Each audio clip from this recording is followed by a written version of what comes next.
The winter of 1990 was a slow, painful drawing of a final, ragged breath. I closed my eyes in the small, frigid room, the air thick with the smell of cheap, burning wood. My own breath, a faint white plume in the gloom, was slowly fading. There was no peace in this quietus, only the acid taste of a life utterly wasted. Then her voice came to me not as a memory, but as a fresh poison dripping into my ear. Clara, Leo's younger sister. Her sweet, sickly tone, the one she used when she knew her words would cut deepest, echoed down the hollow corridor of my mind, as clearly as it had that day on Oak Lane. "You still don't know, do you?" she had whispered, her eyes alight with malicious glee. "My brother sent less money home because he's already been with your best friend, Isabel. Their son is 3 years old now." The sentence, a perfectly sharpened dagger, had pierced straight through my breastbone, leaving not a searing pain but a profound, terrifying numbness. For years I had carried the burdens of the entire Walsh family. I had raised Leo's younger siblings, I had spoon-fed his ailing father until the old man's last rattling breath, I had broken my back on their stubborn patch of land. All of it, a patient, grueling vigil waiting for Leo to return to me. Yet while my spine was curving under the weight of his obligations, he was quietly building a home, a life, a son with the woman I had once called a sister. In my final moment no tears fell. They had all been spent long ago. Only a cold, vast emptiness consumed me, swallowing the last flicker of my warmth. Then I opened my eyes. Not to darkness but to a blistering midsummer sun. A pounding headache, familiar and vicious, made me wince. Out of reflex I raised a hand to massage my temple and then I froze. The hand was younger, the skin calloused but not yet gnarled with the years. My eyes flew open. Around me were the familiar cracked clay walls of the side room in the Walsh household. Spiderwebs draped the corners like tattered lace. A rickety table with a missing leg stood propped against the wall. This wasn't the cold room of my death. This was 1987. The realization didn't come gently. It slammed into me with the force of a physical blow. This was the day. The day Leo had personally escorted the remains of Thomas, Isabel's husband, his closest comrade, back to the village. While I had been forced by my mother-in-law, Eleanor, to cut pig grass in the scorching sun, I had collapsed from heatstroke and rolled down the hill, only to be carried back by pitying villagers an hour later. The memory of my past life was a searing brand on my soul. In that timeline, the moment I woke, Eleanor had stormed in and ordered me, dizzy and weak, into the kitchen to cook dinner, while Leo stayed at Isabel's house, playing the grieving, supportive friend, accepting condolences from the villagers. As if on cue, the door burst open. Useless wretch. Eleanor Walsh stood there, a firewood stick clenched in her meaty hand, her face a mask of contempt. "Get up and cook. Or do you think I'm here to serve you?" In my past life I had struggled to my feet, my vision swimming, and obeyed. I had cooked the meal and in the end they hadn't even left me a cold scrap of bread. But now, a cold, unfamiliar smile curled at the corner of my lips. If heaven or some cruel twist of fate had given me a second chance, why should I bow my head again? I looked her dead in the eye. "Cook it yourself." Eleanor froze, her jaw going slack with sheer, unadulterated shock. Then her face twisted into a purpled rage. "What did you say?" The stick whistled as she swung it down toward me. A new instinct, born of decades of repressed fury, shot through me. My hand snapped out, seizing the stick midair. I sat up straight, my grip like iron, and looked her dead in the eye, enunciating each word with a clarity that made her flinch. "Don't have hands of your own, you insolent brat." Her face was ashen. She tried to yank the stick back, but I held tight, my icy gaze stripping her of her bravado. She instinctively released her grip, stumbling back a step. "Fine. Fine," she spat, her voice trembling with a mixture of rage and fear. "Just wait until Leo gets home. Let's see how he'll deal with you." I tossed the stick at her feet with a snort of derision. It clattered on the hard-packed earth. She flinched, glared at me one last time, then turned and stormed out, slamming the door so hard the clay walls seemed to shudder. Silence fell again, thick and heavy. I stared at my own calloused palms, my thoughts swirling like a storm. Clara's words from my deathbed still echoed, a ghostly refrain. Their son is already 3 years old. 3 years. Which meant the child growing in Isabel's belly now, the one everyone believed was a posthumous blessing for the fallen Thomas, could only be Leo's. A chilling thought, more terrifying than any blow from Eleanor, crystallized in my mind. Was Thomas's death truly just an accident on a routine training exercise? If fate had granted me this life, this weapon of foreknowledge, then Leo and Isabel, they would learn the meaning of the retribution I would bring. When night fell, Leo finally returned. I was sitting on the edge of the hard bed, counting the meager stash of money I had painstakingly saved over the years, coin by coin. At the sound of his footsteps in the yard, I quickly hid it inside my clothes. The performance began immediately. Outside, Eleanor's voice rose in a theatrical wail. "Leo, finally you're home. If you hadn't come back, your mother would have been bullied to death by that wretched woman." The footsteps, firm and authoritative, approached my door and stopped. I straightened my threadbare clothes, sat up properly and looked calmly toward the entrance, my heart a cold, still stone in my chest. The door swung open and his tall frame blocked the doorway. His army uniform was crisp, his captain's insignia gleaming even in the dim light. His eyes, which I had once found so compelling, were sharp and icy, his face as cold as a frost-bitten field. "So," his voice was low, a controlled rumble. "You talk back to my mother today?" In my past life, just the sight of him like this, the weight of his disapproval, was enough to make me tremble and stammer.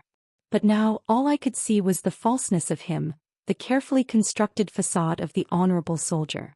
I lifted my head, deliberately dragging out my tone, lacing it with a sarcasm he had never heard from me before. "Oh, the great Captain Leo Walsh actually remembers his way home." His brows knitted in surprise, a flicker of confusion crossing his features. He strode inside, closing the distance between us. He carried with him the mingled scents of tobacco and a faint, floral perfume. Isabel's scent. My stomach turned. "What's with that attitude?" he demanded. "What attitude?" I threw the words back at him, not bothering to hide my glare. "I collapsed from heatstroke and your mother still forced me to cook." I lay down to rest for a moment and she accused me of talking back. "Leo," I said, my voice dropping, "ask yourself honestly. How have I treated your family these past 2 years?" Eleanor, who had been lurking behind him, immediately cut in, her voice shrill. "Leo, don't listen to her lies. Look at her. She's always been lazy. On your wedding night you had to return to the unit. She's never been a proper wife." I interrupted her, raising my hand and counting off on my fingers, each point a hammer blow on the anvil of his conscience. "Your father was bedridden for 2 years. Who was the one bathing him? Feeding him? When he passed away, where were you?" I handled the entire funeral alone. Leo's expression shifted, a crack in the icy exterior.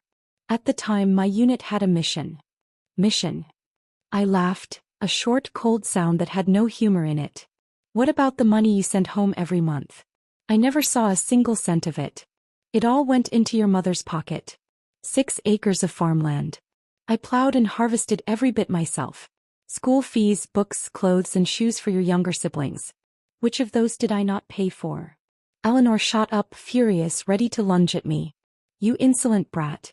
How dare you lie like that?" Leo held her back, his frown deepening. "Mother, is what Maya said true? She's making it up." Eleanor's face flushed a blotchy red. "Didn't I use that money to buy medicine for your father?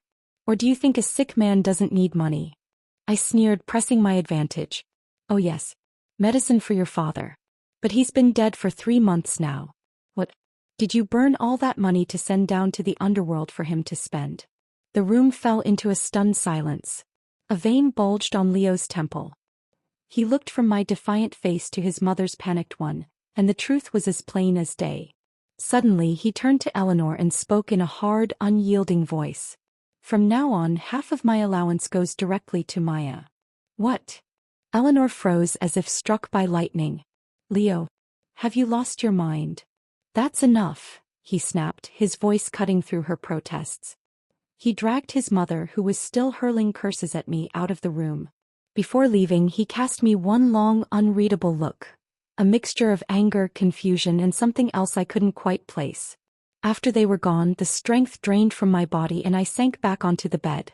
From under the lumpy pillow, I pulled out a small, cheap notebook and a stub of a pencil. This was the ledger I had started the moment my memories returned.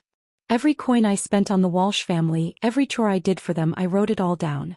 In my past life I had been far too foolish, believing that silent sacrifice was its own reward. Isabel and I used to be inseparable, closer than sisters. We slept in the same bed, shared every secret. She used to comb my hair and I embroidered the delicate patterns on her wedding dress for Thomas.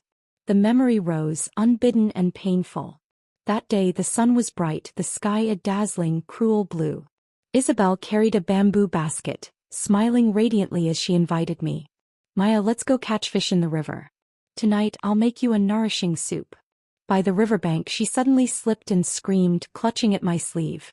I hurried to pull her back, but instead she used my arm for leverage and shoved me with all her strength into the deep, churning water. The icy current swallowed me whole in an instant. As I struggled, choking, to resurface, I saw her standing on the bank.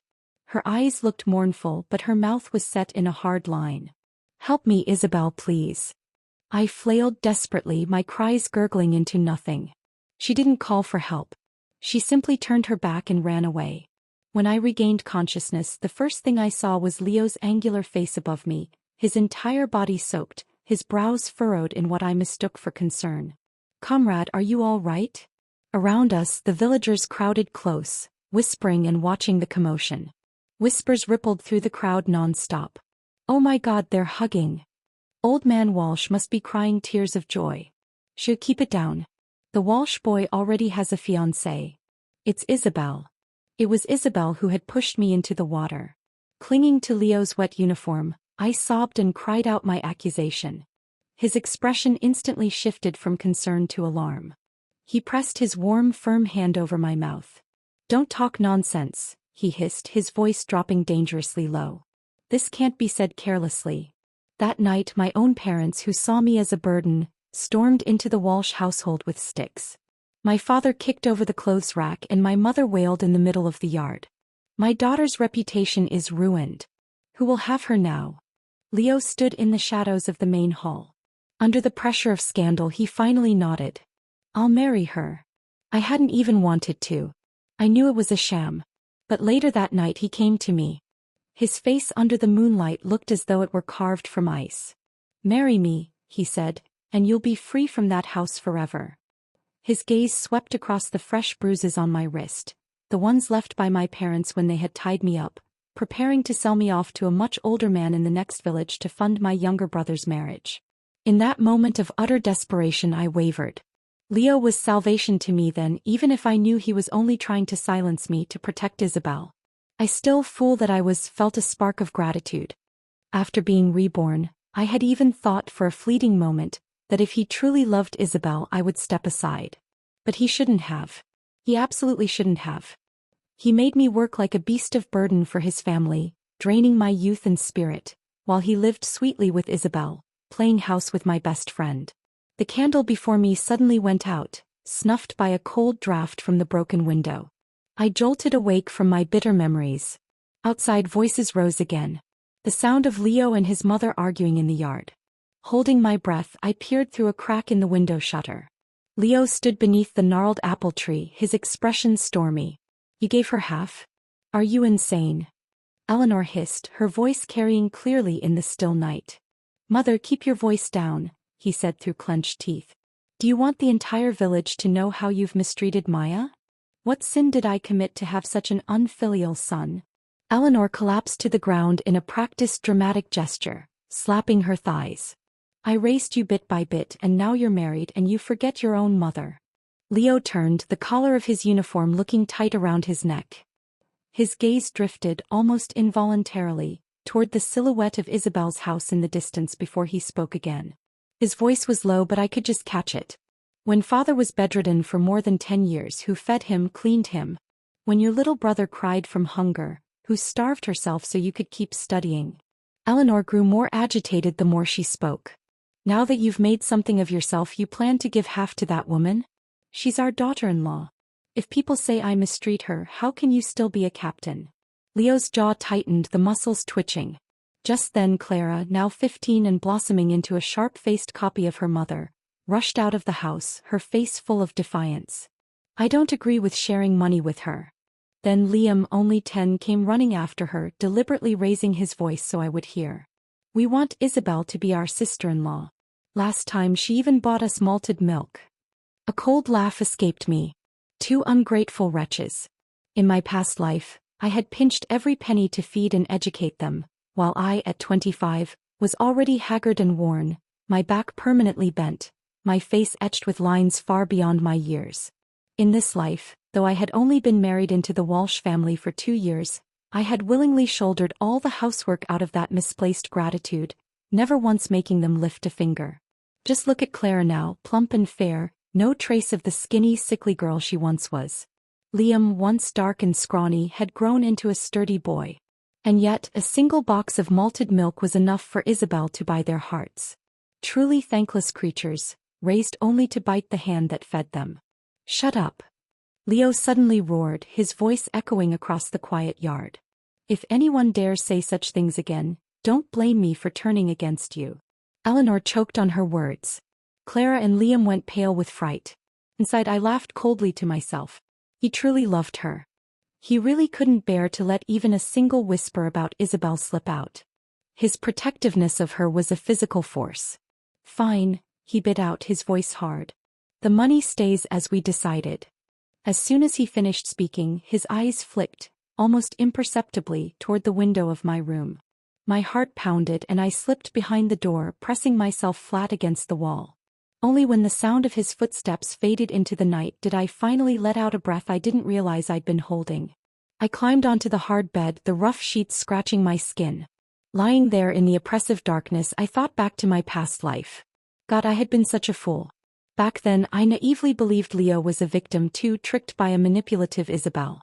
After all, she had married before me grandly to Thomas, Leo's closest comrade. I still remembered the day Leo learned that Isabel was getting married. His face had gone pale as steel. He stood under the eaves, fists clenched so tight the veins turned white, rain dripping from his chin. So Isabel had already been seeing Thomas. The Croft family was the wealthiest in the village, and Thomas was handsome, smooth-tongued, skilled at charming women. To cast Leo aside openly, Isabel hadn't hesitated to stage the river accident and let me carry the shame in her place. Leo, I thought into the silent night, my resolve hardening into something cold and unbreakable. If you loved her that much, then I'll grant you the chance to be with her. But it will be on my terms. It will be in the ashes of everything you hold dear. This time I would not be the victim. This time I would be the storm. The first light of dawn found me already awake, my body thrumming with a purpose I hadn't felt in either lifetime. The memory of my death was a cold ember in my gut, but it was the memory of my life, the wasted years, the silent suffering, that fanned it into a blaze. I could hear the household stirring. Eleanor was moving around the kitchen with more noise than necessary, a symphony of slammed pots and muttered curses meant for my ears. In my past life, this sound would have sent me scrambling, my heart pounding with anxiety. Today I stayed seated on the edge of my bed, methodically braiding my hair. Let her rage. The power dynamic in this house had shifted and I was the one who had moved it. After Leo left for the day, presumably to continue his comforting duties at the Croft household, I kicked open the door to the main room. Eleanor, Clara and Liam were huddled around a small bowl of congee. They looked up, their eyes wide with a mixture of fear and resentment. Before the sun sets, I said, my voice flat and carrying, I want 2 bundles of pig grass cut and stacked by the shed. Eleanor gawked at me, a piece of pickled radish falling from her chopsticks. Are you insane? You dare order me to cut pig grass? Smack. The sound of my palm connecting with her cheek was sharp, a satisfying crack that echoed in the small room. It was the first time I had ever struck her. The shock in her eyes was a balm to my soul. Clara shot up from her stool, her hand raised to strike me back. Paya, how dare you hit Mother? I didn't waste words. I swung around and slapped her hard across the face. She froze, staring at me in utter disbelief. After all, I had been the one who doted on her the most, who had stayed up late mending her dresses, who had given her the larger portion of my food. Grabbing the firewood stick she had tried to use on me yesterday, I lashed it across her calf. From today, I announced, my gaze sweeping over all 3 of them, you're in charge of cooking and laundry. I pointed the stick at Liam. You the fields. If either of you slacks off, I tapped the stick against my palm, the threat hanging in the air. I'll deal with you myself. Margaret still tried to hold her ground, refusing to move, her face a mottled red. I didn't waste words. Snatching up the heavy wooden rolling pin from the kitchen counter, I brought it down across her back. The yelp she let out was pure agony. The tricks I'd learned from the old village doctor in my past life, the knowledge of pressure points and how to strike for maximum pain while leaving minimal marks, finally came in handy.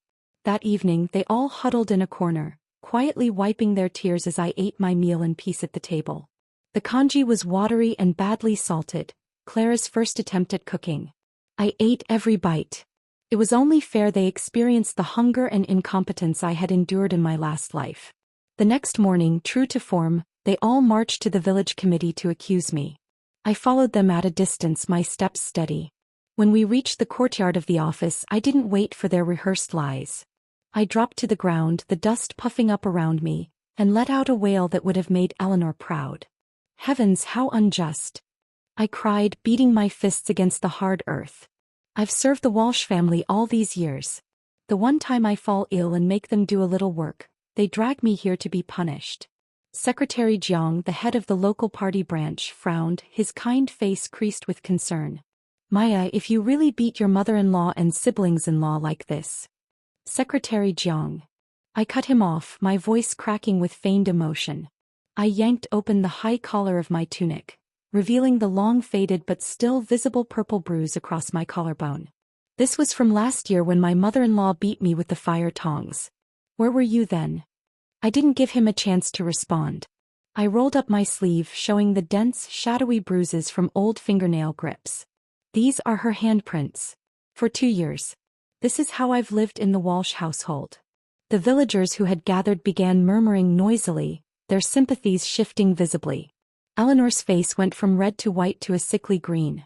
Clara and Liam glared at me, their eyes blazing with a mixture of shame and fury. You really want to take charge, don't you? Eleanor finally spat out.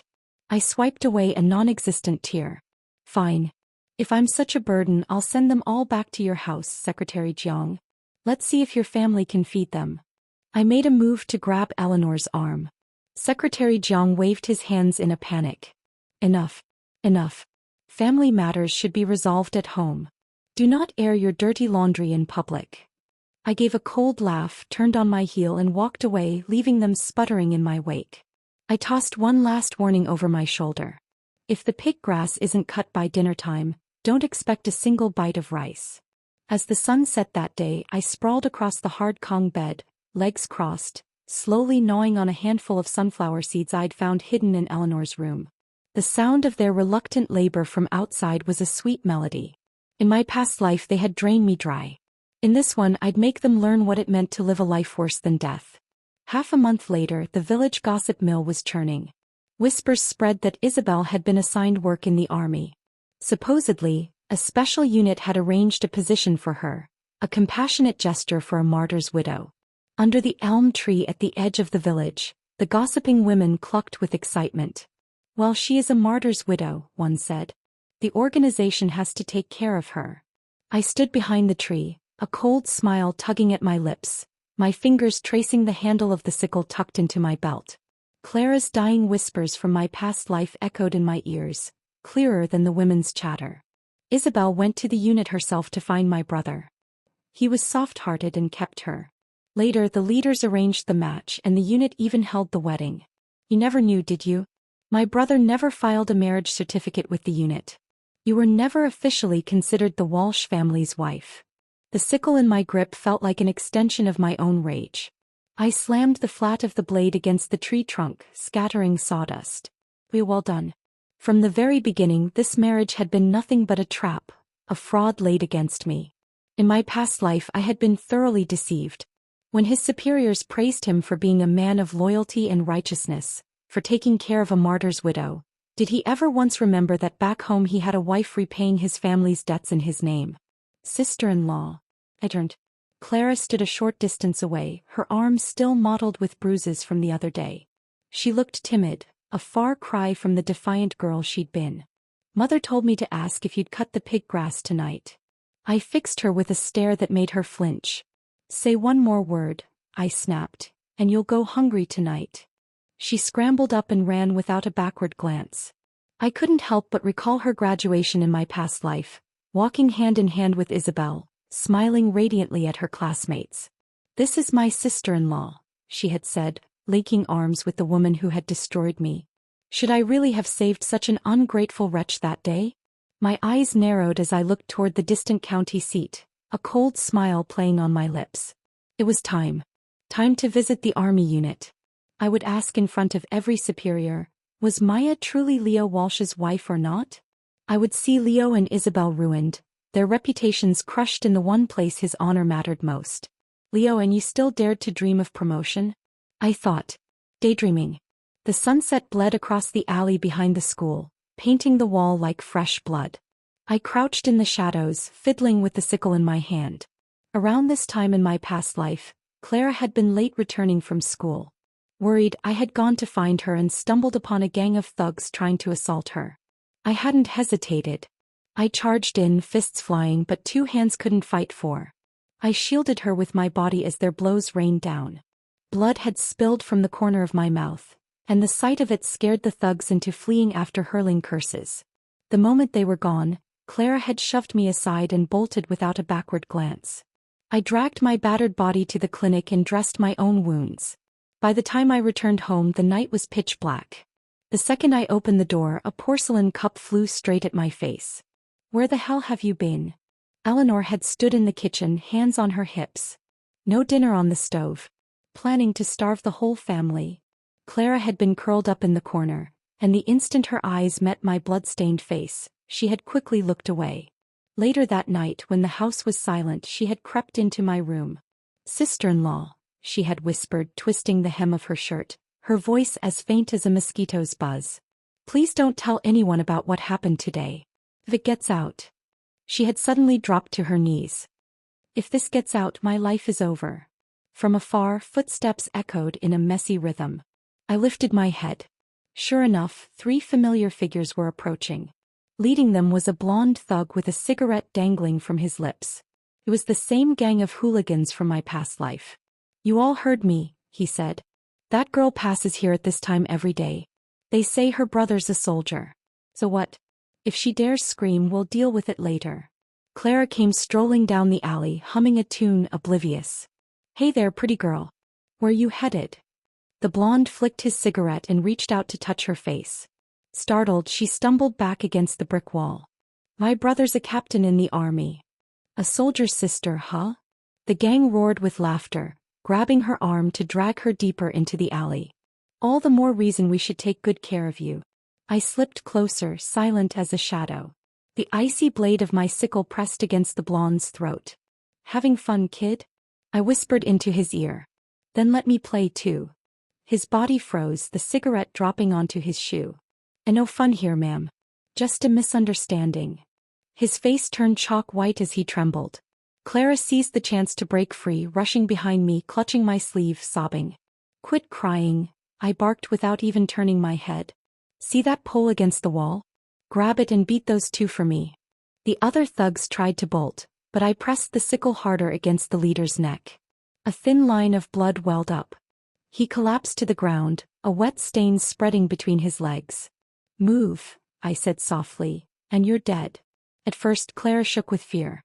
But when the pole cracked against one thug's knee and his screams filled the alley, her eyes lit up with a feral gleam. She swung the pole wildly, blow after blow, releasing all her pent-up fear and frustration on them. When it was over, I dragged the blonde by the scruff of his neck straight to the police station. On the way back, Clara trailed after me, hesitating to speak. At the elm tree at the edge of the village, she suddenly quickened her pace and whispered so softly it was almost lost in the night. "Sister-in-law, thank you." I froze. In my past life, hearing gratitude from her had been harder than reaching the heavens. When she was admitted to college, she thanked her brother. When I stayed up late sewing her a new dress, she complained it was ugly. When she was sick and I carried her to the clinic, she wailed that I walked too slow. I shook her hand off my sleeve. If it had been anyone else, I would have saved them too.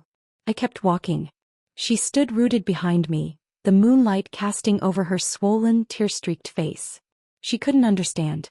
She couldn't understand why the sister-in-law, who had always been so tolerant and silent, had suddenly become so hard, so merciless, and yet had still saved her. As I passed the grain-drying yard, I heard the faint sound of her sobbing behind me. In my past life, on this very night, I had lain battered and bruised on the bed while she hid in her room, eating the malt candy her mother had bought for her. At dawn, I slung a cloth bag over my shoulder and slipped out of the Walsh household. Maya, off so early. Where are you going? Aunt Zhang, who sold tofu at the village entrance, poked her head out. I curved my lips into a smile and raised my voice deliberately. I'm going back to my parents for a few days. I shook the bag in my hand for emphasis. Several early risers heard me clearly. By noon, word would certainly reach the Walsh family, giving me the cover I needed. At last, I squeezed onto the grimy, crowded green train, my heart pounding with a mixture of fear and exhilaration. The scenery outside the window began to slide backward, the familiar village giving way to fields and then to the outskirts of the city. From inside my clothes, I pulled out the letter, the final one Thomas had sent home before he died. The paper had grown soft and thin from my constant handling. After being reborn, I remembered Clara's words. Isabel and Leo already had a 3-year-old son. Counting back, that meant the child had been conceived before Thomas died. So the baby in Isabel's belly was Leo's all along. Was Thomas's death truly an accident? With the mindset of testing my luck, I had gone to the post office to ask after the funeral. To my surprise, it had worked.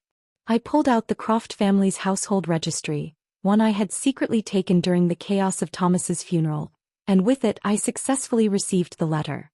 Humming softly, I tapped my fingers cheerfully against the paper. Leo, Leo, I thought, a thrill coursing through me. I truly cannot wait to see your face at the unit. The train clattered on, each turn of the wheels carrying me further from the suffocating confines of the village and closer to the heart of Leo's world. I clutched the cloth bag on my lap, my fingers tracing the outline of Thomas's letter through the rough fabric. It was my weapon, my key to unraveling the carefully constructed lie they had built their lives upon. The city, when I arrived, was a cacophony of sounds and smells that were both alien and thrilling. Bicycles weaved through traffic, their bells ringing incessantly. The air smelled of coal dust, frying oil, and something else, possibility. I didn't allow myself to be intimidated. The fear that had once ruled me had been burned away, leaving behind a core of cold, hardened resolve. I found a cheap inn near the station, a single room with a narrow bed and a cracked wash basin. That night I didn't sleep. I sat by the small window watching the city lights and rehearsed what I would say. I wasn't here as a pleading wife. I was here as an accuser. I was here as justice. The next morning I washed my face in the cold water, put on my cleanest though still faded tunic and trousers and set out for the army compound. The morning mist veiled the gates and the red flag above fluttered proudly, a symbol of the order and discipline Leo had so blatantly betrayed. Straightening my shoulders, I walked up to the young soldier on guard duty. He stood ramrod straight, his uniform impeccable. "Comrade," I said, my voice steady despite the frantic beating of my heart. "I'm here to see Captain Leo Walsh of the 3rd Regiment." The guard looked me over from head to toe, his eyes lingering on my patched trousers and worn cloth shoes. "And you are? What is your business with Captain Walsh?" I took a shallow breath. "I'm his wife." My voice wasn't loud, but every word was clear and carried in the crisp morning air. The guard's professional demeanor faltered for a second, replaced by open suspicion. "Do you have a marriage certificate?" he asked, frowning. My grip tightened on the bag in my hand, my knuckles turning white.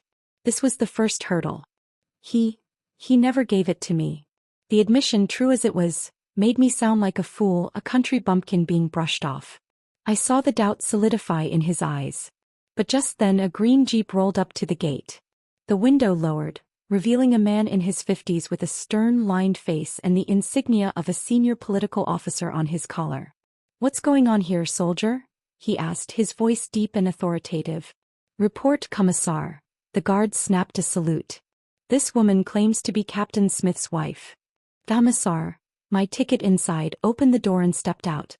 His eyes, sharp and assessing, scanned me. He didn't see the patches first. He saw my posture, the directness of my gaze. His voice when he spoke to me was surprisingly gentle. "Are you Captain Walsh's fiancé?" "Not his fiancé." I lifted my head and met his eyes squarely, allowing a tremor to enter my voice, a calculated show of vulnerability. His wife. We've been married for 2 years. The commissar's expression turned grave at once. The lack of a certificate, my obvious poverty, the sheer audacity of my claim, it all added up to a story he knew could be deeply damaging. Seizing the moment, I dabbed at the corners of my eyes with my sleeve. If you don't believe me, ask around in Pine Creek Village. Everyone knows.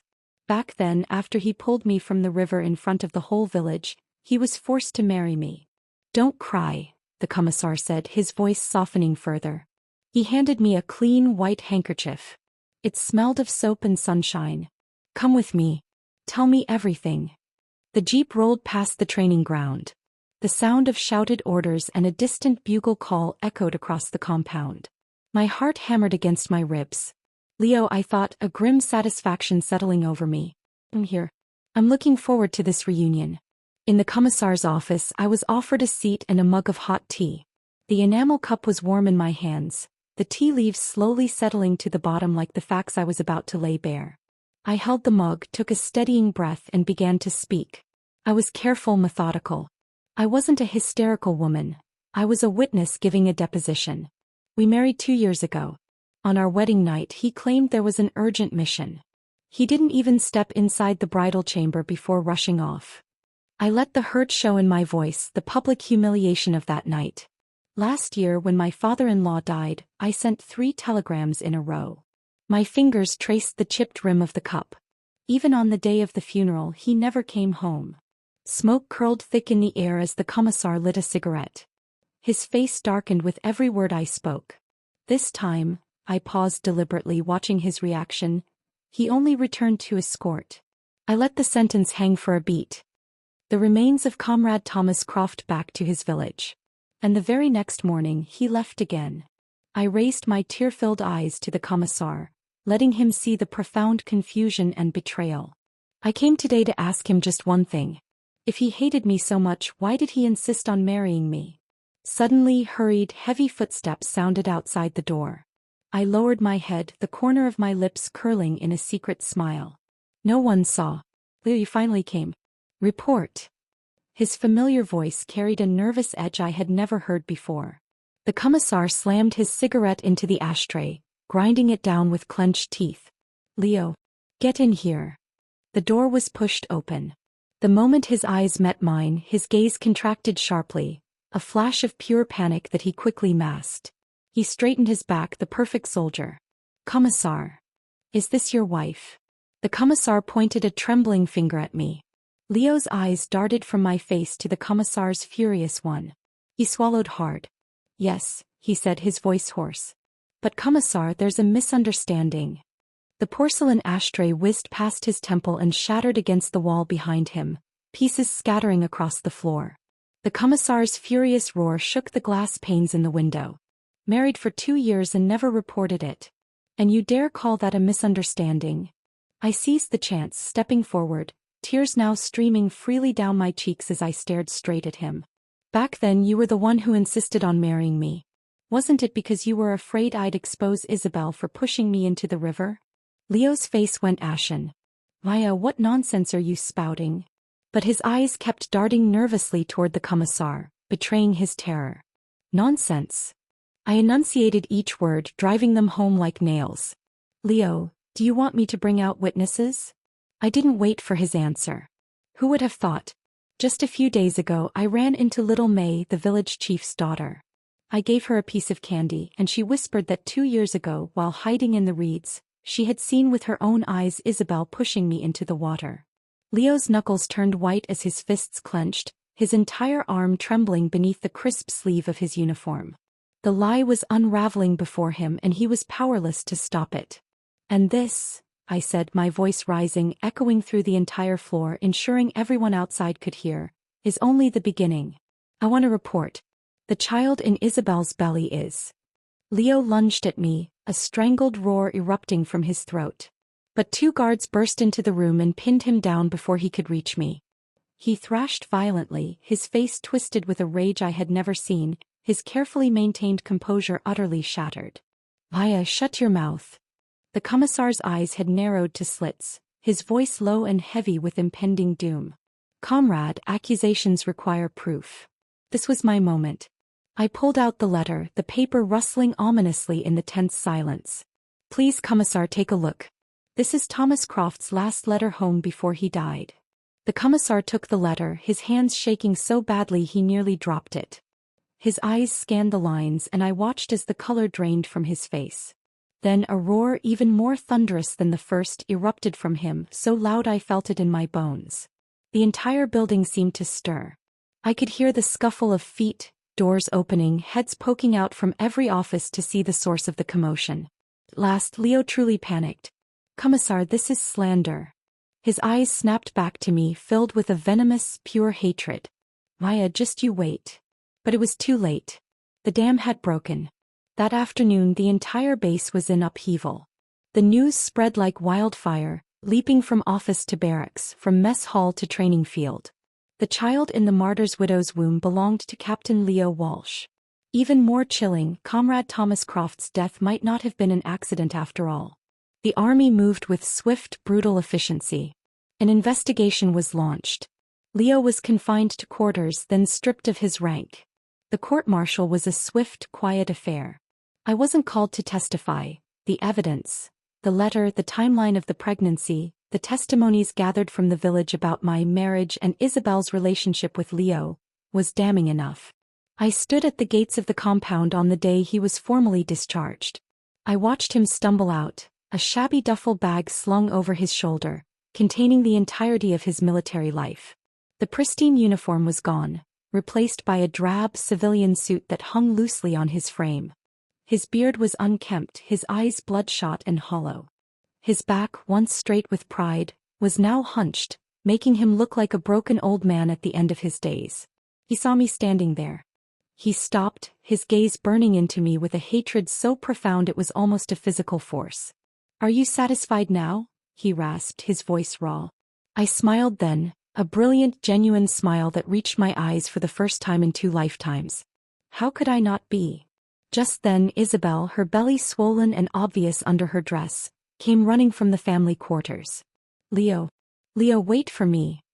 He turned on her, all the fury and frustration he couldn't direct at me exploding outward. "Get lost," he snarled and shoved her away from him. She fell to the gravel path with a cry, clutching her stomach. A dark red stain began to spread quickly across the light fabric of her dress. The commotion drew more attention, adding another layer of scandal to their disgrace. Later I heard through the gossips that the child had survived. Leo, with no other options, had taken a sobbing Isabel back to our hometown. But I never returned there. I stood at the gate for a long time after they were gone, watching the soldiers march in perfect formation, listening to the bugle calls that would never summon Leo again. A profound quiet settled over me. It was done. The first part of my vengeance was complete. The life he had valued above all else, the career that had been his excuse for every neglect and betrayal, was ashes. But I was not. I was still here. And my life, my own life, was just beginning. I turned my back on the military compound and walked into the bustling city, towards a future that was mine and mine alone to shape. The city didn't embrace me, but it didn't spit me out either. It was indifferent, a vast machine that allowed me to find a crevice and exist within it. That was all I needed. For the first few weeks, survival was a raw, daily calculation. The money I had saved from Leo's forced allowance and my own secret hoard was a meager buffer against the city's prices. I found a rented room in a crowded hutong, a space barely larger than the side room at the Walshes, but it was mine. The walls were thin and the shared courtyard was a chaos of hanging laundry and competing radios, but the lock on the door was a profound luxury. No one could enter without my permission. My first venture into commerce was selling soy milk outside the gates of a large textile factory at dawn. I'd wake in the dark, my breath pluming in the unheated room, and fire up the small coal stove to boil the beans I had soaked the night before. The work was hard, my hands raw from scrubbing the giant pot, but it was a clean fatigue. The money I earned was mine, untainted by obligation or bitterness. In the afternoons I shifted my location to the bustling area around the new department store. My product was hair ties, simple bands of elastic decorated with scraps of silk and ribbon I bought cheaply from tailors. I laid them out on a piece of cloth on the pavement. I learned to hawk my wares in a clear voice, to haggle with sharp-eyed city women, to keep one eye always open for the public security officers who would send me scattering with my cloth bundle. It was a hand-to-mouth existence, but it was freedom. Every coin I dropped into the tin box under my bed was a brick in the foundation of my new life. One evening, walking home past the glowing windows of the university, I saw a notice pinned to a board: Evening Classes Literacy and High School Equivalency. I stood there for a long time, my fingers stained with soy milk and dye, tracing the elegant characters. The memory of Liam's mocking laughter and Clara's contemptuous words, "With your handwriting, you can't even form the letters properly," echoed in my mind. They had used my lack of education as a cudgel to keep me in my place. The next day I used a full week's earnings to pay the enrollment fee. That night I sat on the floor of my room, a brand new notebook and a textbook on basic mathematics open before me. The characters swam before my eyes. My hand, so capable with a sickle or a rolling pin, felt clumsy and stupid holding a pencil. A wave of despair washed over me. Was I a fool? A country woman pretending to be something she wasn't? But then I remembered the cold emptiness of my death, the numb ache of my first life. This struggle, this frustration was a gift. I clenched my jaw and pressed the pencil to the paper, forming the strokes again and again until my fingers cramped. I would not be defeated by a piece of paper. Months bled into a year. My life became a relentless cycle. Dawn at the factory gate, afternoon at the department store, evening in a classroom filled with other hopeful, tired faces. I existed on a few hours of sleep and a fierce, burning determination. I learned about algebra and history. I read poetry that spoke of landscapes far beyond Pine Creek Village. I discovered a mind within myself that I never knew existed, one that could analyze and reason and dream. The jasmine tree outside my rented room bloomed, its scent sweetening the dusty air. On that day the postman handed me a thick, official-looking envelope. My heart hammered against my ribs as I tore it open. There it was, a single sheet of paper that felt heavier than any sack of grain I had ever carried. It was an admission letter. From Peking University. The School of International Relations. I sank onto my doorstep, the paper trembling in my hands. I stared at the golden embossed seal until it blurred, hot tears finally falling, not of bitterness but of a stunned, disbelieving joy. They soaked into the paper, smudging nothing. It was real. On the day of the opening ceremony, I wore a new white shirt, bought with money from selling hair ties. It was the finest garment I had ever owned. I sat in the last row of the vast auditorium, a speck among hundreds of new students. They were so young, so bright-eyed, chattering in a confident Mandarin that still sometimes felt foreign on my tongue. I felt 1,000 years old, my soul lined with the scars of 2 lifetimes. A hush fell over the crowd as a young man took the stage to deliver a welcome speech on behalf of the student union. His voice was calm and clear, his Mandarin perfect and elegant. He spoke of global currents and national rejuvenation, concepts that felt as distant as the moon a year ago. My eyes were drawn to him.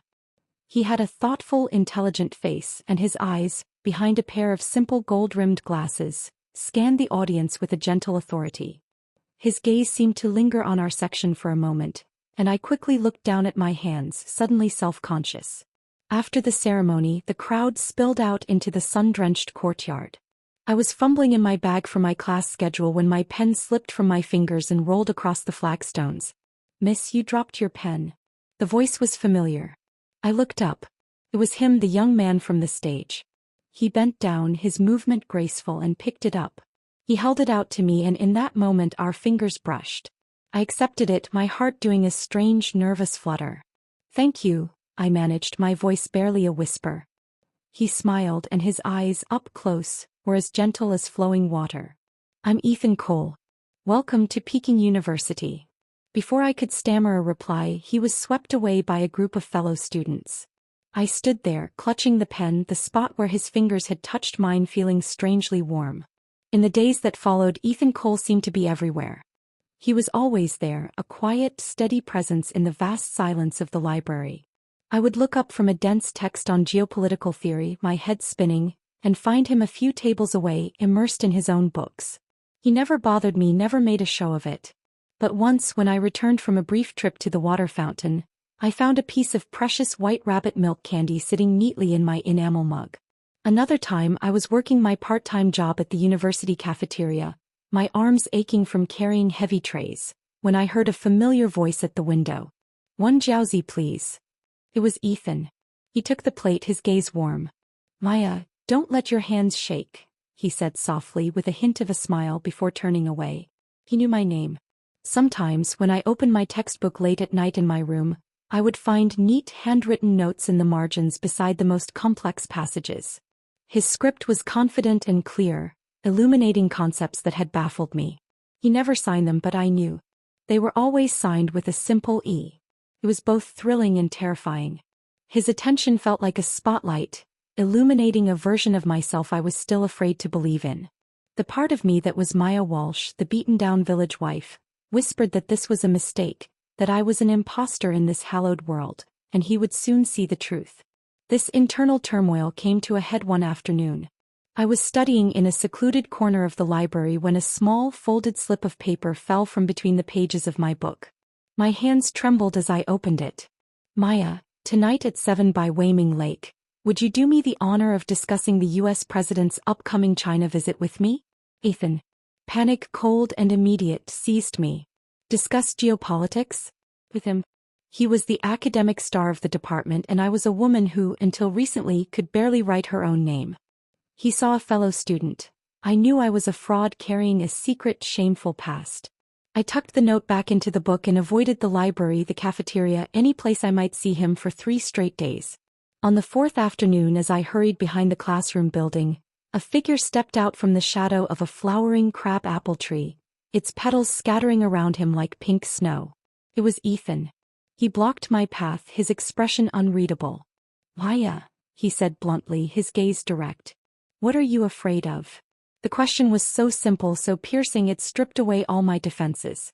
I clutched the faded, worn hem of my blouse, a stark contrast to his clean, pressed trousers. "Ethan," I whispered, the words tearing from a place of deep shame. "We're not from the same world. Do you even know that I've been married before?" There. I had said it. I had laid my greatest shame at his feet. I expected shock, disgust, a hurried retreat. I didn't wait for his response.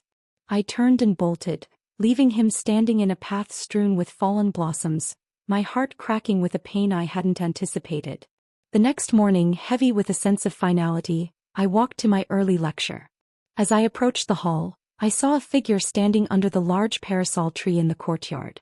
The damp morning mist had soaked the cuffs of his trousers dark. It was clear he had been waiting for a long time. It was Ethan. He stepped forward, blocking my path, his eyes behind those gold-rimmed glasses shining with an intensity that made my breath catch. "Maya," he said, his voice quiet but firm. "So what if you were married?"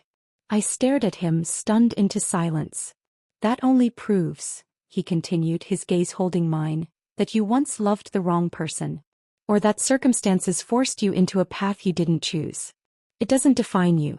It doesn't diminish you." The books in my arms trembled. Sunlight filtered through the branches, scattering patches of light across his face. "Do you know what you're like?" he said softly, his voice full of a wonder that undid me completely. "You're like a fern growing in the desert. Even in the harshest conditions, with no water and relentless sun, you still found a way to grow tall and proud. I read your midterm essay, The Geopolitical Analysis of Southeast Asia." Professor Wong praised it in the staff room. He said your assessment of the Malacca Strait was highly predictive. His words were a balm, a validation I hadn't known I craved. They weren't about my past, but about my mind, my potential. His voice was gentle yet resolute. "Don't let the past chain you down, Maya. You deserve everything beautiful in this world." I stood frozen, his words unlocking a floodgate. Memories I had tried to bury rushed back. My father lifting my younger brother high. "What use is it for a girl to study?" Eleanor Walsh's bitter sneer. "You think you're fit to be my daughter-in-law?" Clara's arrogant words. "You're not even worthy to carry Isabel's shoes." Tears I could no longer control blurred my vision. So it turned out, in someone else's eyes, I could be worthy. I could be seen as something good. "Don't cry," Ethan murmured, fumbling in his pocket for a handkerchief and knocking over the pile of books I was holding. We both crouched down at the same time to pick them up, and our foreheads bumped with a soft, dull thud. A wet laugh bubbled out of me, mingling with my tears. He rubbed his forehead, a chuckle rumbling in his own chest. Then he stood, took a half step back, grew serious, and held out his hand as if we were meeting for the first time. Ethan Cole. School of International Relations. The warm morning sun fell on my shoulders. I looked at his outstretched hand, then at his face, at the sincere, hopeful light in his eyes. Slowly, tentatively, I placed my hand in his. Maya, I said, my voice gaining strength. Freshman. School of International Relations.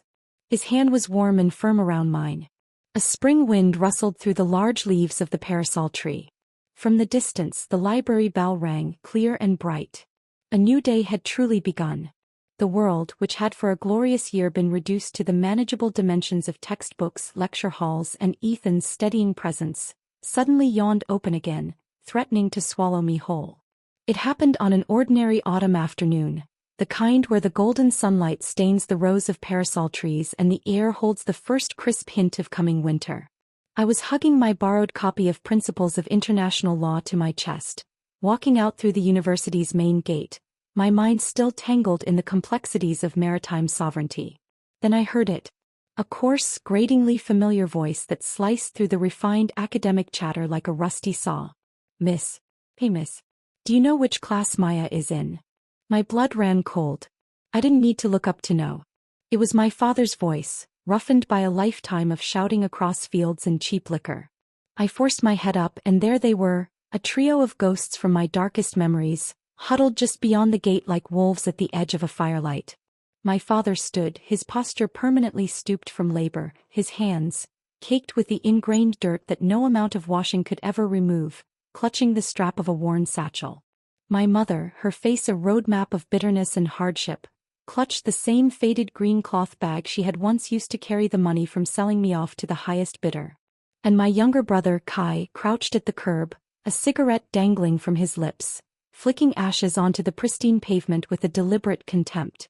They were stopping students at random, my father's rough grasp on a young woman's arm making her flinch. Do you know Maya? Which class is she in?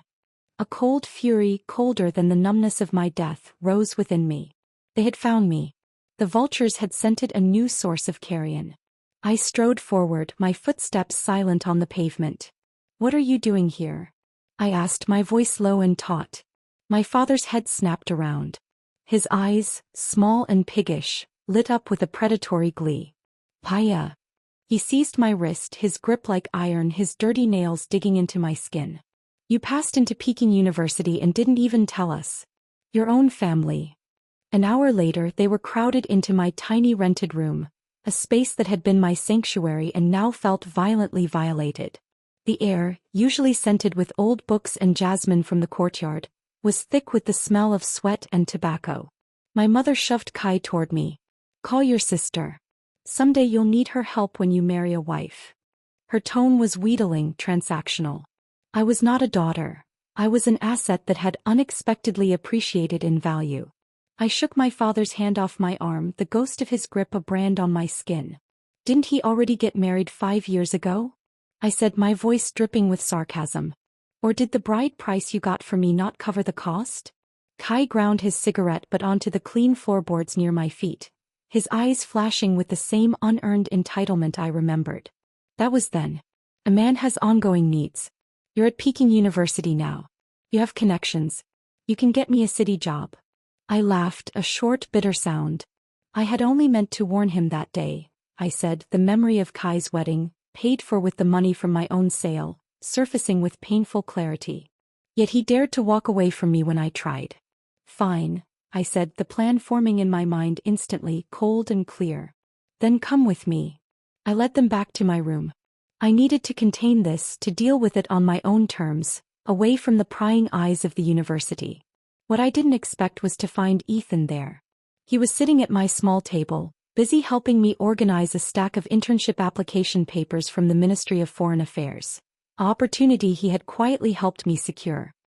He looked up as we entered, his warm expression freezing into one of polite confusion as he took in the 3 bedraggled, hostile figures trailing me. Ethan, I said softly, my voice barely a whisper. Can you close the door for me?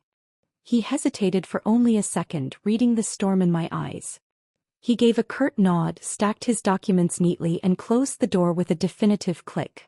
The moment the latch slid home, the atmosphere in the room shifted, becoming charged and dangerous. I didn't have a firewood stick, but I had a long, sturdy feather duster I used for the high corners. I swung it not to strike but to warn, the whoosh of air making Kai flinch and stumble back against the wall. My father lunged, his face purpling with rage. You ungrateful brat. But I was no longer the tied-up girl he could bully. I slipped aside, using the duster to keep a safe distance between us. My mother shrieked and rushed forward, her hands claw-like. I twisted her wrist just enough to make her yelp and retreat, holding her off without causing real injury. The next few minutes were a chaotic, silent ballet of violence. The swish of the duster, the thud of bodies against walls, their angry shouts and curses, all contained within the four walls of my tiny apartment. I was a whirlwind, using their own momentum against them, my movements fueled by a lifetime of repressed rage. I was not just fighting them, I was fighting the ghost of the girl I had been. After a while they were all panting, cornered, and staring at me with a mixture of fear and shock. I sank into my one chair, my own chest heaving, the feather duster still clenched in my white-knuckled hand. Ethan, who had watched the entire scene with a stunned, horrified silence, wordlessly handed me a glass of water. I drained it in one go. Who? I asked, my voice rasping. Told you to come here? It was Kai who broke, his bravado shattered. He stammered nervously, unable to meet my eyes. Sis, you've made it now. We just came to remind you not to forget us. And then in an instant the memory flashed before my eyes. A month earlier I had seen Clara at a shopping mall. Her arm was linked with one of the thugs from that alley, the one whose knee she had shattered with a pole. I had wanted to step forward, to warn her, to pull her away from the life of petty crime and bitterness she was clearly heading toward. But the moment our eyes met, the hatred in her gaze was so pure, so venomous, it had frozen me in my tracks. She had rushed at me then, jabbing her finger in my face, screaming for the whole mall to hear. Maya. My brother has already suffered enough because of you. Haven't you done enough? You wrecked his career, you drove away Isabel, and now you want to wreck our family too? Just stay away from us. I had turned my back then, choosing with a heavy heart to respect her decision and her hatred. She had made her choice. And now her bitterness had led her to do this. She must have tracked me down and sent my family, like a poison-tipped arrow, straight into the heart of my new life. Get out, I said to my family, my voice now eerily calm. If you ever come near me again, I will not be so gentle. I will go to the Public Security Bureau and tell them you are harassing a student of Peking University. See how long you last in the city then. They scrambled to their feet, cowed and furious but defeated. They filed out of my room without another word, leaving behind the stench of their presence and a crushing silence. Ethan was still standing by the door, his face pale. He looked at me as if he was truly seeing me for the first time, not just the diligent student, but the survivor, the fighter, the woman forged in a fire he could scarcely imagine. Maya, he began, his voice full of unasked questions. I told you, I whispered, the adrenaline fading, leaving me trembling and exposed. I told you we were from different worlds. He crossed the room in 2 strides and knelt before my chair, taking my still trembling hands in his. His grip was firm, anchoring. No, he said, his gaze unwavering. You told me you had a past. You didn't tell me you were a lioness. 3 months later, the memory of that day had been relegated to a dark corner of my mind, a battle won. Ethan and I stood side by side with 3 other new interns in a grand, echoing hallway of the Ministry of Foreign Affairs. The morning light streamed through the tall windows, gleaming against the brand-new employee badge pinned to my chest. My name, Maya, was printed in bold, clean letters. It felt like a suit of armor. During the lunch break, I picked up a copy of the legal daily someone had left in the break room. A headline on an inside page caught my eye and my breath hitched. Tragic murder-suicide in Pine Creek Village. Scandal involving soldier and martyr's widow ends in bloodshed. My eyes scanned the brief article. It detailed a domestic dispute between one Leo Walsh, a dishonorably discharged former soldier, and his companion Isabel Croft. An argument over money, the shame of their situation, the struggle with the child. It had ended with Leo turning a knife on Isabel before taking his own life. I folded the newspaper shut, my hands steady. I stared out the window at the relentless flow of traffic along Chang'an Avenue, the great artery of the nation. There was no satisfaction, only a profound, hollow finality. The last thread tying me to that old life had been severed not by my hand, but by the same bitterness and dysfunction that had created it. Then I suddenly turned and threw my arms around Ethan, who was standing beside me, a cup of warm milk in his hand for me. He stiffened in surprise for a second, then his free arm came around me, holding me gently. "Maya, what's wrong?" he murmured into my hair. I buried my face in the clean woolen scent of his jacket. "It feels so good," I whispered, the words muffled but fervent, "to have you here." He held me tighter. "No, Maya," he said, his voice soft but sure. "It's having you that makes everything good." I pulled back slightly and looked at our reflection in the vast glass window. Our silhouettes were framed against the bustling modern city. The sunlight spilled over his shoulders, and in his eyes, I saw not pity, not fear, but a deep, unwavering respect. And in that reflection, for the first time, I saw not a victim, not a seeker of vengeance, but a woman standing tall, her future blazing bright before her, finally free. The news of Leo and Isabel's end was a final, grim footnote in a book I had already closed. There was no room in my new life for their ghosts. The hollow feeling their story evoked was quickly filled by the relentless, thrilling pace of my present. My internship at the Ministry of Foreign Affairs was not merely a job. It was an immersion into a world of intricate protocols and global currents. I started in the archives, a place most interns found dull, but to me it was a treasure trove. I devoured decades of diplomatic cables and reports, cross-referencing them with my university studies. The theoretical concepts from my textbooks, balance of power, economic interdependence, suddenly had weight and texture, illustrated by the faded ink and official seals of history. Ethan, working in a different department, would meet me after work. Our walks home were no longer just about us. They were vibrant, sprawling debates on the day's developments. He would challenge my interpretations, and I would counter with insights from the raw, unfiltered documents I'd processed. We were intellectual partners, our minds sharpening against each other. "Your assessment of the Southeast Asian fisheries dispute," he said one evening, his breath misting in the cold air. "The one you wrote for Professor Wong?" I heard a senior official cite a similar line of reasoning in a briefing today. He didn't know its origins. A flush of pride, warm and clean, spread through me. It was a different kind of validation than Ethan's personal affection. It was professional respect, earned in an arena where my past was irrelevant and my mind was everything. After 6 months, I was moved from the archives to the Department of Asian Affairs. My first real task was to compile a background dossier on a visiting trade delegation. It was meticulous, unglamorous work, but I treated it with the same life-or-death seriousness I had once applied to surviving the Walsh household. I worked late, cross-checking every fact, anticipating questions my superiors might not yet have thought to ask. The day of the delegation's arrival, I was tasked with standing by in the conference room, a silent junior presence ready to fetch documents or clarify minor points. The meeting was conducted in a mix of Mandarin and the delegation's language, which I had been studying feverishly.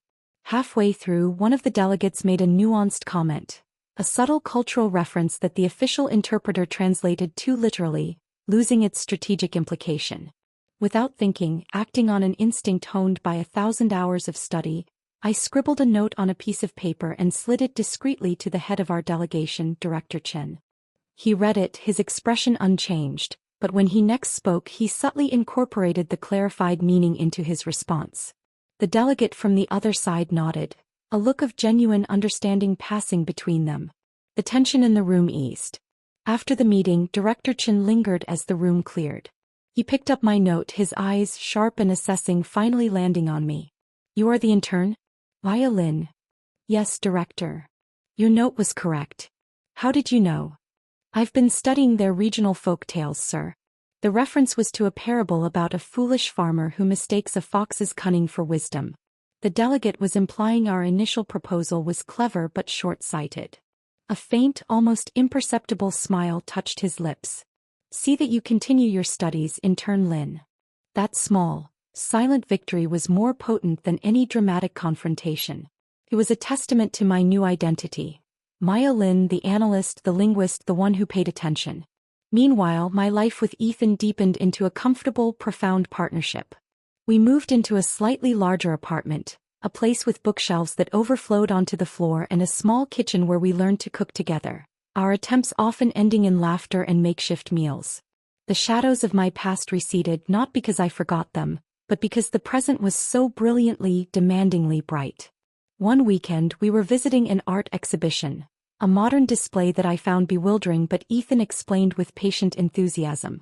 As we stood before a sprawling canvas of abstract color, I felt a familiar, unwelcome prickle on the back of my neck. I turned. Across the room, surrounded by a group of chattering, well-dressed friends, was Clara. She looked different. The village plumpness had been replaced by a city sharpness. Her clothes were fashionable but cheaply made and her makeup was a little too heavy. Her laugh was too loud a performance. Her eyes met mine and for a second the performance dropped. The raw, corrosive hatred I had seen at the mall was still there, undimmed by time or distance. Then she deliberately turned her back, linking arms with the man beside her, the same thug from the alley now wearing a cheap suit, and led her group away in a cloud of forced gaiety. Ethan followed my gaze. "Do you know her?" "A ghost," I said softly, turning back to the painting. "Just a ghost." She was a reminder that the past could never be fully erased, only outgrown. And I was outgrowing it at a dizzying speed. A year turned into 2. I graduated from Peking University with highest honors, the ceremony a blur of applause and proud handshakes. Ethan was there, his camera flashing, his face beaming with a pride that rivaled my own. My internship turned into a junior officer position. I was given my own small desk, my own responsibilities. I started to travel with delegations, first domestically, then momentously on a short trip to a neighboring country. Sitting in a conference room in Bangkok, listening to the buzz of languages and helping to navigate the delicate dance of diplomacy, I felt a sense of belonging so complete it was almost disorienting. This was my world now. The smell of burning wood and the taste of bitter resignation were memories from someone else's life.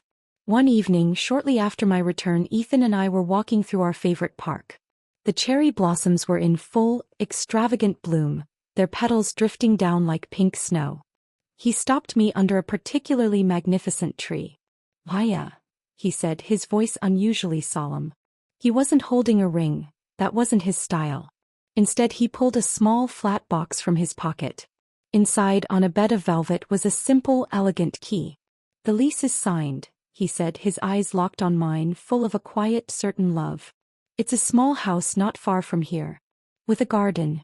Room for more bookshelves. A place to build a life, a real one. Together." I looked from the key to his face, from the symbol of a stable, rooted future to the man who had never once flinched from the storm of my past. The fern in the desert had not just survived. It had been transplanted to rich soil, had been watered with kindness, and was now blooming under a benevolent sun. I took the key. It was cool and solid in my palm, heavier than any admission letter or official badge. "Yes," I said, and the word felt like a vow, a promise not just to him but to myself. Together. The move to the little house was a celebration. Our friends from the university and the ministry came, filling the rooms with laughter and music. It was a world away from the silent, resentful household I had once known. This was a home built on choice, on mutual respect, on love. As the last guest left and the quiet of the night settled around us, I stood in the doorway of our new home, looking out at the small, moonlit garden. Ethan came up behind me, wrapping his arms around my waist and resting his chin on my shoulder. "Are you happy, Maya?" he whispered. I leaned back into his solid warmth, watching a lone cherry blossom petal drift slowly to the ground. The journey had been brutal, the cost immense. But here now, in the quiet of this earned peace, with the man I loved and a future I had clawed for myself stretching out before me, the answer was simple and true. "Yes," I said, turning in his arms to face him. "For the first time in both my lives, I am truly, completely happy." The past was a closed book. My story was just beginning. The little house with the garden became the anchor of my universe. It was a place of quiet mornings with tea and newspapers, of evenings filled with the soft scratch of Ethan's pen and the rustle of my own reports. We planted a jasmine vine by the door, and its scent, sweeter and more potent than the one from my rented room, greeted me every day, a personal testament to how far I had come. At the ministry, My career was no longer that of a promising intern but of a respected junior analyst. Director Chen, a man of few words and high standards, became a taciturn mentor. He began assigning me to more sensitive briefs, often involving the complex economic and territorial disputes in Southeast Asia, my area of academic focus. I was no longer just compiling information. I was helping to shape it, drafting sections of position papers that would eventually land on the desks of ministers. The work was all-consuming, but it was a different kind of exhaustion than I had ever known. It was mental, not physical. It was the fatigue of creation, not of survival. I thrived on it. One afternoon, Director Chen called me into his office. A senior delegation was preparing for a critical series of talks, and the briefing packet was a mess of contradictory reports and outdated intelligence. "Lin," he said, pushing a towering stack of files toward me. "This is a dog's breakfast. I need it coherent, accurate, and predictive. You have 48 hours. It was an immense task, a test of not just my analytical skills but my stamina and judgment. I didn't flinch. "Understood, Director."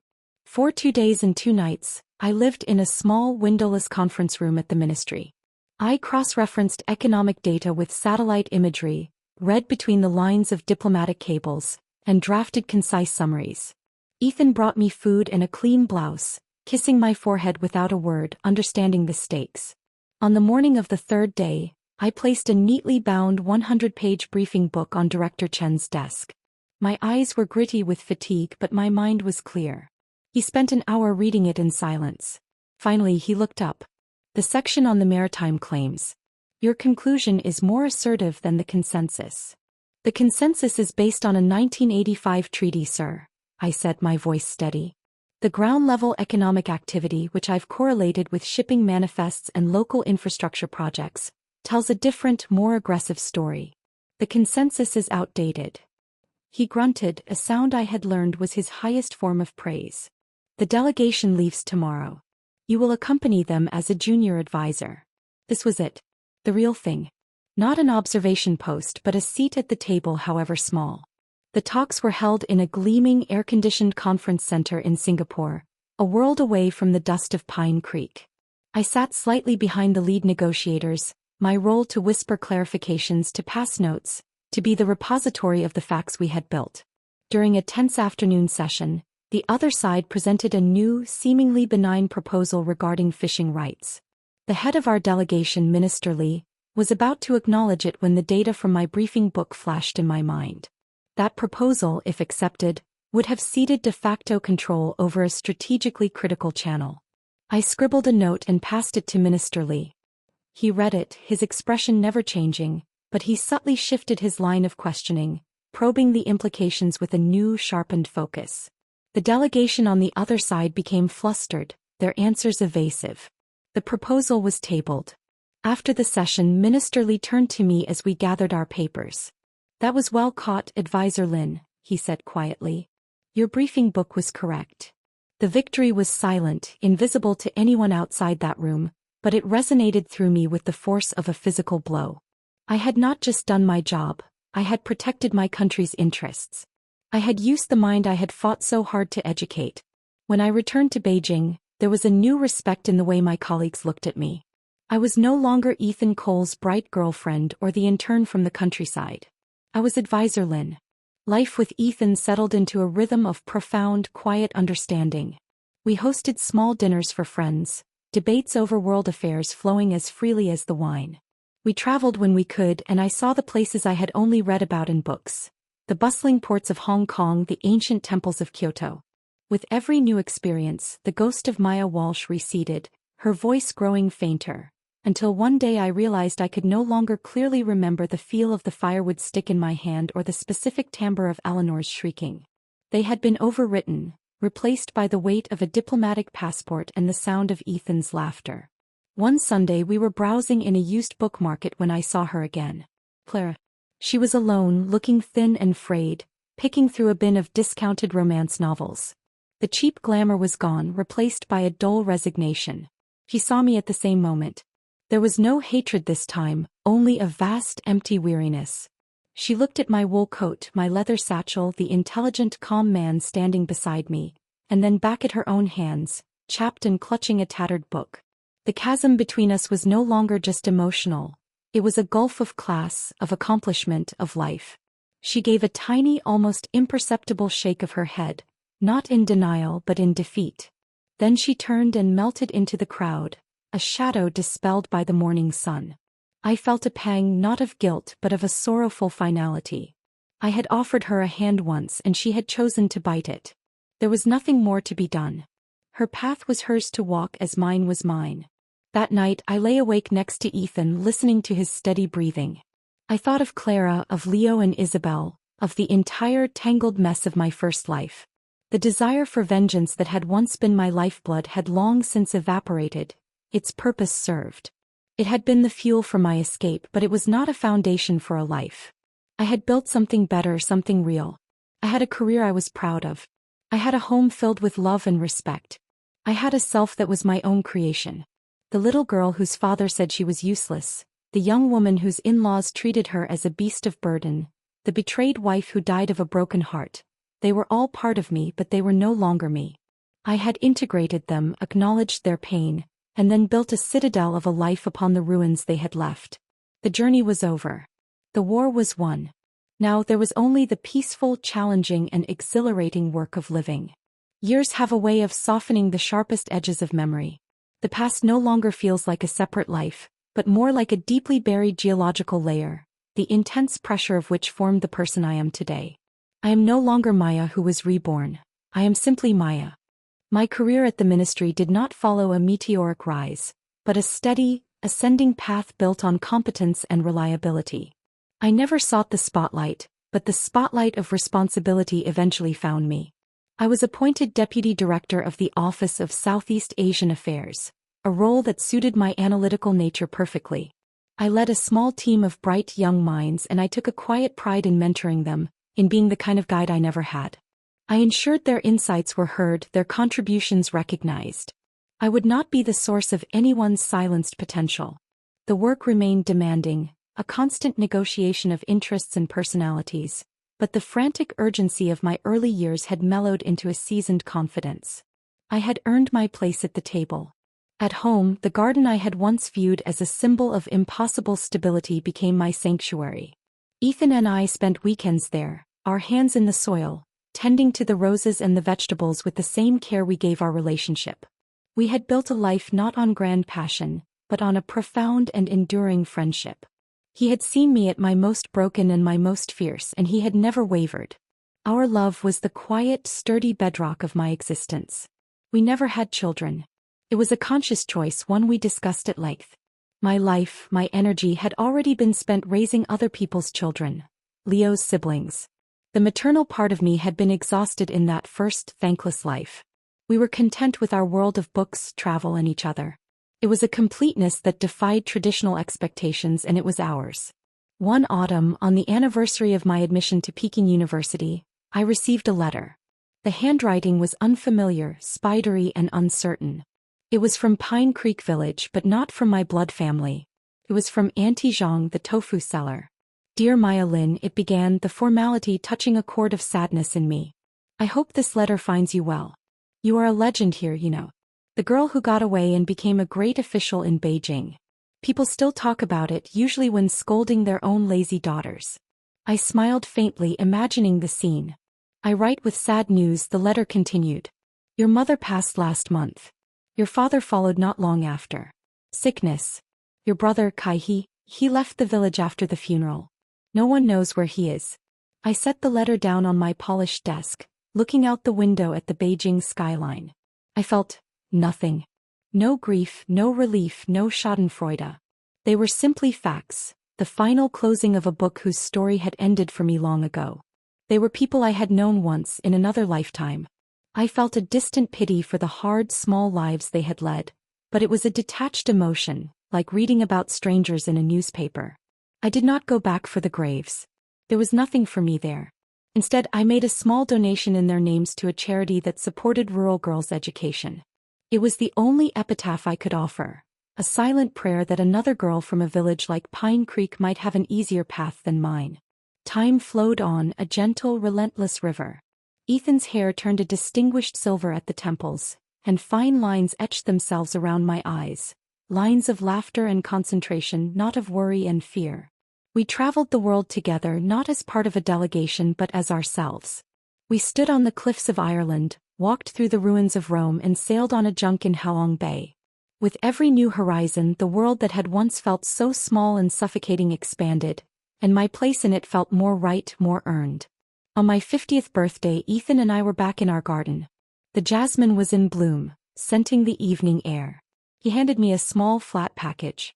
Inside was a leather-bound book. It was blank. "For your story," he said softly. "The one you've never written." I ran my hand over the smooth cover. I had thought about it over the years, of pouring the pain and the triumph onto paper. But I never had. The act of living had been narrative enough. "I don't need to write it down, Ethan," I said, looking at him, my partner, my anchor. "I've been living it. Every day. And it's a better story than I ever could have imagined." He took my hand, his grip still firm. "Was it worth it?" he asked, his voice gentle. "All the struggle?" I looked around me, at the beautiful, quiet house, at the thriving garden, at the man who had shared my journey. I thought of the respect I commanded in my work, of the mind I had cultivated, of the peace that sat in my soul like a deep, still lake. The journey had been brutal. The cost had been nearly everything. But the woman I had become, the life I had built, it was all so much more than the wounded, vengeful girl of 1987 could have ever dreamed possible. I squeezed his hand, my heart full to bursting with a quiet, unshakable joy. "Yes," I said, and the word was a final, peaceful benediction on both my lives. It was all worth it. The sun dipped below the wall, casting long shadows across the lawn. The story was over. The life, my beautiful, hard-won life, went on. The end.